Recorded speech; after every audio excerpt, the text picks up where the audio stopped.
Hi everyone, এর আগের mini ব্লগে তোমরা দেখেছিলে যে আমরা ভূতনাথ মন্দিরে গেছিলাম। ওখান থেকে পুজো দিয়ে বেরিয়ে তারপর আমরা নিমতলা ঘাটে আসি। আর নিমতলা ঘাটে এসে এত ভালো এত সুন্দর হাওয়া দিচ্ছিল, মনটা তো পুরো মুগ্ধ হয়ে যাচ্ছিল। যেই ঘরটাতে করে মহাদেবের মাথায় জল ঢেলেছিলাম সেই ঘরটাই গঙ্গার সামনে ভাসিয়ে দিতে হয়।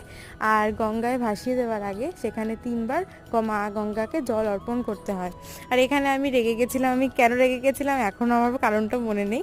আর এখানে আরেকজন দিদির মুখের ভেতরে ক্যামেরা নিয়ে ঢুকে যাচ্ছে। তারপর আমরা ওখান থেকে প্রচুর ফটো ভিডিও করার পরে এলাম হচ্ছে বাগবাজার ঘাটে।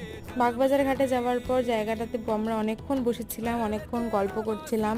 এত সুন্দর হাওয়া দিচ্ছিল, গল্প করতেও ভালো লাগছিল। আর আমরা যেদিনকার গিয়েছিলাম তার পরের দিনই মা মনসার পুজো ছিল, তাই জন্য তার আগের দিন পুরনো ঠাকুর ভাসান হচ্ছিল। আর এখানে ভাষাটা দেখতেও ভালো লাগছিল। ভূতনাথ মন্দিরের বড় ব্লগ কিন্তু আমি তোমাদের সাথে শেয়ার করে দিয়েছি অলরেডি, ওখানে অনেক ইনফরমেশন দিয়ে দিয়েছি।